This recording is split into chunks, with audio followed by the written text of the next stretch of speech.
इस वक्त डिगल में मैं मौजूद हूँ और मेरे पीछे जो बॉक्सर हैं साहिल अहलावत, उनका जोरदार स्वागत है गांव की तरफ से किया जा रहा है। डिगल नहीं बल्कि पूरे बेरी हलके के हीरो हैं ये युवा अमित अहलावत और खिलाड़ियों को इतनी मदद करते हैं कि खेलों से इनका एक अलग ही लगाव है।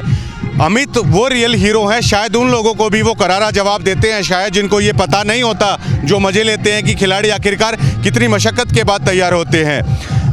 डिगल गांव के ये युवा हैं और समाज के असली हीरो हैं जो पूरा बेरी हल्का नहीं, आप कहीं भी अगर कोई भी खेल का प्रोग्राम होगा ना तो अमित बढ़ चढ़कर हर संभव मदद करते हैं। आज साहिल अहलावत का भी इन्होंने जोरदार स्वागत किया है। ना केवल साहिल अहलावत का बल्कि कोई भी खिलाड़ी किसी को किसी भी प्रकार की ज़रूरत होती है ना तो अमित अहलावत बिल्कुल बेहिचक है, उनकी मदद करते हैं। अमित मैं ठीक कह रहा हूँ, आप जैसे असली हीरो हैं। देखिए जंतर मंतर पे अब देश का जो गौरव बैठा था ना, बेहद दुख हुआ, पूरे प्रदेश को नहीं पूरे देश को दुख हुआ। उन लोगों को बताइए खिलाड़ी कितनी मशक्क़त से तैयार होते हैं। देखिए आप हर जगह मदद करते हैं खिलाड़ियों की, वो आपके परिवार से नहीं होते लेकिन आप फिर भी मदद करते हैं। तो भारत देश को बताइए कि खिलाड़ी किसी एक परिवार का नहीं होता, एक जात मज़हब का नहीं होता, खिलाड़ी सबका होता है। जी, सबसे पहले आपका बहुत बहुत धन्यवाद। सबसे पहले मैं अपने जो है देश के खिलाड़ियों को, हमारे देश की जो शान है, जिन्होंने ओलंपिक में, कॉमनवेल्थ में, एशियन चैम्पियनशिप में, वर्ल्ड चैम्पियनशिप में हर जगह मेडल जीत करके देश का नाम ऊंचा किया है, मैं उन अपने भाइयों को, अपनी बहनों को सलाम करता हूं जो बिल्कुल हौसले के साथ डटे। और जो है मैं चाहूँगा कि हमारे देश के प्रधानमंत्री जी को इस मौके जो दुर्घटना, ये दुर्भाग्यवश ये जो हो रहा है, इसमें सभी खिलाड़ियों को अपने पास बुला करके सबका हौसला बढ़ाना चाहिए। और जो जैसा कि हमारे खिलाड़ी चाहते हैं उन्हें उस तरह की, क्योंकि मानसिक उत्पीड़न जो है ना एक खिलाड़ी के लिए, मैं आपको बताना चाहूँगा कि एक खिलाड़ी तैयार करने में पूरे परिवार की ज़िंदगी, एक खिलाड़ी को अपनी ज़िंदगी के 15 से 20 साल उससे भी ज़्यादा तब करना पड़ता है, तब जाकर के एक अच्छा खिलाड़ी जो देश का नाम रोशन करे वो तैयार होता है। और ये दुर्भाग्यवश है, इस तरह की बातें ना हमारे खिलाड़ियों को बहुत पीछे लेकर के जाएंगी, जो कि बिल्कुल नहीं होनी चाहिए। डिगल में आप हैं, डिगल में अन्य युवा भी हैं। देखिए आप लोग बिल्कुल खुद से, बिना किसी सरकारी मदद के, खुद से खिलाड़ियों की मदद करते हैं, एकेडमी चला रहे हैं, जूडो की हो, अब कबड्डी की घोषणा हो चुकी है, अखाड़ों में आप लगातार मदद करते हैं, चाहे वॉलीबॉल की बात हो चाहे जूडो की बात हो, आप लोग देखिए हमेशा आगे रहते हैं। इसके पीछे आप लोगों का क्या मकसद होता है? जी, क्योंकि मेरा मकसद है आप जैसे रियल हीरो है ना वो छुपने नहीं चाहिए, देश को पता चले आप जैसे जो असली हीरो हैं। जी देखिए, हमारे भाई साहब, आप तो हमारे गांव से हमारे बड़े भाई हो, तो आपको भी जानकारी है कि हमारी डिगल गांव की जो पंचायत है हरियाणा की सबसे बड़ी पंचायत है। यहाँ बहुत ही बेहतरीन, सदा से ही बेहतरीन खिलाड़ी होते आए हैं।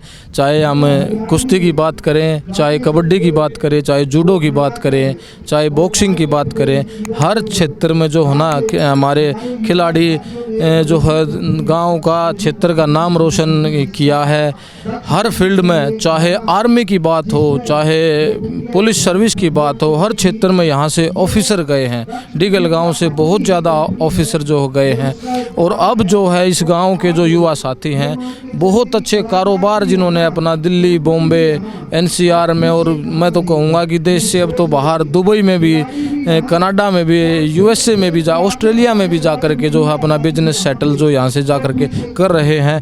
और ये सारे के सारे साथी, कोई भी यहाँ काम हो, हर काम में बढ़ चढ़ के जो गांव के जो ज़रूरतमंद खिलाड़ी हैं, जो पढ़ने वाले बच्चे हैं, सब की बढ़ चढ़ के मदद कर रहे हैं। अब मैं आपको बता दूं कि यहीं एक जूडो की एकेडमी है जो हमारे अनिल भाई, जो बड़े भाई हैं, वो चला रहे हैं। हमारे बड़े भाई नवीन, जो यहाँ पीछे आपके कुश्ती एकेडमी है, अशोक पहलवान कुश्ती एकेडमी, जो स्वर्गीय कॉमनवेल्थ के मेडलिस्ट अशोक पहलवान, उनके भाई हमारे बड़े भाई नरेश पहलवान, वो भी इंटरनेशनल पहलवान, कॉमनवेल्थ के मेडलिस्ट पहलवान हुए हैं। हमारे दुर्भाग्यवश जो हमारे भाई हैं भगवान को प्यारे हो गए, लेकिन उन्हीं के नाम को जिंदा रखते हुए उनके नाम से जो है नवीन भाई ने एकेडमी चालू कर रखी है। एक जूडो की एकेडमी जो है अनिल, जो नाने पहलवान जी कोच साहब, उन्होंने चला रखी है। अब हमारे भाई जो कुलवीर, जिन्होंने दक्ष म्यूजिक भी अपना लॉन्च किया, म्यूजिक चैनल लॉन्च किया है, और वो कबड्डी की एकेडमी यहाँ गांव में चलाने वाले हैं। तो हर क्षेत्र में, और खेल ही नहीं, हर क्षेत्र में, शिक्षा ही नहीं, और भी किसी भी सामाजिक कार्य के अंदर कोई भी सामाजिक काम हो तो हमारे यहाँ के युवा साथी हैं, हमारे बड़े बुजुर्ग हैं, बढ़ चढ़ करके साथ लेते हैं। इसका मैं एक आपको अभी यहीं खड़े खड़े उदाहरण दिखाऊंगा। एक बार आप कैमरे को उस तरफ घुमाइएगा। ये जो चौपाल है ये हमारे डीगल गांव के चंद्रान ठोड़े की चौपाल है। इस चौपाल के काम के लिए जब हमारे भाई जो है पैसा इकट्ठा करने के लिए एकत्रित हुए कि भाई ये चौपाल यहाँ बनानी है, और इसके लिए आप यकीन नहीं मानोगे कि इस चौपाल के लिए 1.25 करोड़ रुपया जो है हमारा इकट्ठा हो चुका है। अब जो है बंद किया कि भाई अब काफ़ी हो गए हैं पैसे, बल्कि ये भी काफ़ी हैं, बचेंगे इनको भी कहीं दूसरी जगह पर बचेंगे तो दूसरी जगह पर लगाया जाएगा। सागर अहलावत जो हैं कॉमनवेल्थ में देखिए वो सिल्वर मेडल लेके आए, अब साहिल अहलावत हैं वो यहाँ पे मेडल लेके आए।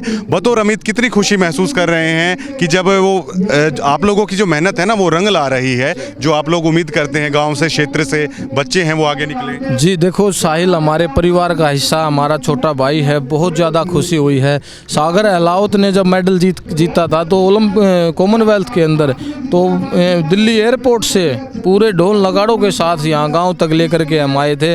उनके पिताजी भी राजेश हमारे बड़े भाई भी अभी यहीं आए हुए थे। तो हम चाहते हैं कि हमारा छोटा भाई साहिल कॉमनवेल्थ में और भी आगे, कॉमनवेल्थ में एशियन चैम्पियनशिप में अभी चाइना खेलने जा रहा है तो वहाँ से भी मेडल लेकर के आए, कॉमनवेल्थ खेले, देश के लिए ओलंपिक खेले, अपने गांव का, अपने क्षेत्र का नाम, अपने देश का नाम दुनिया में जो है रोशन करने का काम करे। और साहिल से पहले हमारे गांव की बहुत सी बेटियां, कम से कम हमारी छोटी बहनें 10-12 बहनें अभी एक महीने के अंदर अंदर मेडल्स जीत करके लाई हैं, जिनका भी हमने ऐसे ही स्वागत किया है। अच्छा अमित, ये बताइए, देखिए कितना संघर्ष है, दिख रहा है, मैं बता रहा हूँ देश को कितना संघर्ष करके खिलाड़ी है वो आप लोग तैयार करते हैं, लेकिन ऊपर जब फेडरेशन तानाशाही करके उनका करियर खराब है वो करती है, कितना दुख होता है ऐसे जी, बहुत दुख होता है। और मैं तो कहूँगा कि फेडरेशन के अंदर जो है ना हमारे ओलंपिक जो ओलंपियन पहलवान हैं या जो कॉमनवेल्थ के पदक विजेता पहलवान हैं, उनकी भागीदारी जो है फेडरेशन में होनी चाहिए, ना कि जो खेलों के बारे में जो ज़्यादा नहीं जानते जो नेता हैं उनको जो है ना फेडरेशन, हर कोई भी फेडरेशन हो, किसी भी खेल की हो, बॉक्सिंग हो, बैडमिंटन हो या वॉलीबॉल हो, या उन खिलाड़ियों की भागीदारी ही ज़्यादा रखनी चाहिए। वही एक खिलाड़ी की ना हर समस्या को मानसिक जो कि किस तरह से मानसिक टॉर्चर खिलाड़ी ना हो, जो कि जैसे कि हमारी बहन जो विनेश फोगाट जो मेडल नहीं जीत पाई, मानसिक रूप से टॉर्चर थी वो, इस कारण वो हमारी बहन वो गोल्ड की दावेदार थी। देश को नुकसान हुआ है, देश ने मेडल को, हमारे देश को बहुत बड़ा नुकसान हुआ है। वो गोल्ड की दावेदार थी, सिर्फ मानसिक रूप से उसको टॉर्चर किया गया, जिस कारण वो हमारा मेडल नहीं आया। अमित, जैसे आप बड़े बड़े हिंद केसरी के दंगल भी आपने गांव में कराए हैं, जिसमें लाखों रुपए के आपने है वो इनाम भी बांटे, उस वक्त अमित ने ये नहीं देखा कि ये किस गाँव से, किस प्रदेश से, किस प्रांत से या देश के किस हिस्से से आए हैं, लेकिन कुछ लोग देखिए सवाल उठा देते हैं, ये खिलाड़ी उनके हैं, ये खिलाड़ी उनके हैं, जबकि बतौर अमित अहलावत आपने बड़े बड़े दंगल करे हैं, उसमें आपने ये थोड़ी देखा कि आपके ही परिवार के लोग हैं उसमें हो, आपके ही परिवार के लोग जीते, सबके लिए किया जा रहा है। जी देखो, हमने यहाँ हर साल दंगल करवाते हैं। 2018 में यहाँ मैंने मैट का दंगल करवाया था, सभी भाइयों के सहयोग से, हमारे युवा, हमारे बड़े भाइयों के सहयोग से। और अब पिछले साल जो ऐतिहासिक दंगल हुआ था यहाँ पे, नेशनल के लेवल का जो दंगल है ना, नेशनल से भी ज़्यादा जो सस्पेंस यहाँ बना था दंगल के अंदर। और उस दंगल में मैं आपको बता दूं, हिमाचल से भी पहलवान आए थे, यूपी से भी पहलवान आए थे, महाराष्ट्र से भी पूरे देश के पहलवान आए थे, और किसी के साथ कोई भेदभाव नहीं किया, बल्कि खुशी खुशी हम तो बहुत खुश हुए कि हमारे पूरे देश के पहलवानों ने यहाँ भागीदारी ली है और इनाम जीते हैं, और हमने बढ़ चढ़ करके यहाँ इनाम देने का उनको काम भी किया है। अमित, डीगल में ये प्रेरणा आप लोगों को, तमाम आप जो सामाजिक लोग हैं, कहाँ से मिल रही है कि अब समाज को हमें देखे जाना। देखिए यही ग्रेट लोगों की थिंकिंग होती है कि लेना नहीं बल्कि समाज को कुछ देके जाना, तो इसके पीछे का मोटिवेशन है वो कहाँ से मिलता है? देखो, हमारे जो बड़े बुजुर्गों के संस्कार हैं, हमारे बड़े भाइयों के जो संस्कार हैं, हमें ऐसे ही मिले हैं कि भाई जीवन में अच्छा करो, और जो अच्छा करने वाले हमारे छोटे भाई बहन हैं, किसी कारणवश कोई मान लो कमज़ोर है, गरीब है, तो उसकी मदद करो, और जो हमारा सक्षम भाई है, मेहनती है, उसका हौसला बढ़ाओ। ये हमें हमारे बड़े बुज़ुर्गों से जो है हमें संस्कार मिले हैं। इस कारण जो है हम अपने भाइयों की, हमारे सभी भाई मिल कर के यहाँ हमारे ना कि गांव के आसपास के क्षेत्र के हर एक युवा खिलाड़ी की, चाहे वो किसी भी गेम से संबंधित हो, किसी भी कोई भी खेल खेलता हो, हम सब की मदद करते हैं। अब मैंने आपको पीछे भी बताया था, एक शुरुआत और की है। मैं अपने पूरी बेरी विधानसभा के अंदर अपनी बहनों को 1000 से भी ज़्यादा साइकिल देने का काम करूंगा। जो लड़कियां हमारी 11th और 12th क्लास की दूसरे गांव में पढ़ने जाती हैं, सब गांव में 11th और 12th के स्कूल नहीं हैं, किसी गांव में तो 8वीं तक का स्कूल है, 9वीं और 10वीं की लड़कियां भी दूसरे गांव में पैदल जाती हैं। सब अपनी बहनों को जो है ना साइकिल देने का मैं काम करूंगा। ये मैं इसलिए कर रहा हूं कि हमारी जो बहनें हैं, हमारा जो समाज है वेल एजुकेटेड हो। हमारी बहनें अगर जो है एजुकेटेड होंगी तो समझो हमारा पूरा समाज एजुकेटेड हो गया। और उसके साथ साथ मैं हमारे जो पूरे बेरी विधानसभा के हर गांव में जिम दूंगा। जिस गांव के अंदर जिम नहीं है, काफ़ी गांव हैं, लगभग आधे से भी ज़्यादा गांव ऐसे हैं बेरी के अंदर जिनमें जिम नहीं है। जैसे हमारा डीगल गांव है, यहाँ पर तो कई जिम हैं, लेकिन साथ में लगते बम्बेवा गांव में एक भी जिम नहीं, देमणा गांव में एक भी जिम नहीं, चोची गांव में एक भी जिम नहीं। तो इस तरह हम पूरे चमनपुरा गांव में कोई जिम नहीं है, दाद्या में हमारे जो बागपुर है वहाँ कोई जिम नहीं।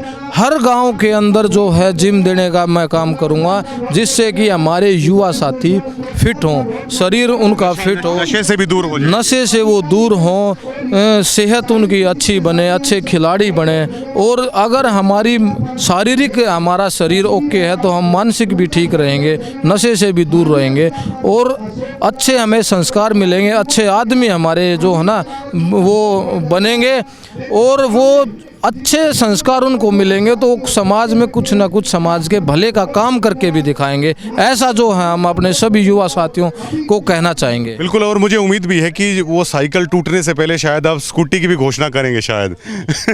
तो ये अमित अहलावत थे। और देखिए आप ये चीज़ महसूस करिए कि खिलाड़ी कैसे तैयार होता है। अब सागर अहलावत है, कॉमनवेल्थ में उन्होंने बॉक्सिंग में सिल्वर मेडल हासिल किया था। अब साहिल अहलावत है, नेशनल मेडलिस्ट हैं, एशियाड में खेलने के लिए जाएंगे। आपको सिर्फ वो चीज़ें तो दिखेंगी कि मेडल आ गया, लेकिन कभी उन चीज़ों को आप देखिए कि कितने सालों की मेहनत लगी है। कभी साहिल अहलावत से मैं आपको पूछ के बताऊंगा कि उनका कितने सालों का संघर्ष है। कभी सागर अहलावत से आप जाके पूछिए कि कितने सालों का संघर्ष है। उन कोचेस से आप पूछिए, उनके परिवार के लोगों से, उन सामाजिक लोगों से पूछिए कि इनका कितने साल का संघर्ष है। जब मेहनत रंग लाती है। लेकिन इस देश में कुछ ऐसे लोग भी हैं कि एक चुटकियों में चैंपियंस पर सवाल उठा देते हैं। ये उन लोगों को करारा जवाब, आप सवाल तो उठा देते हैं, लेकिन सालों साल का जो संघर्ष है शायद वो आपको दिखाई नहीं देता।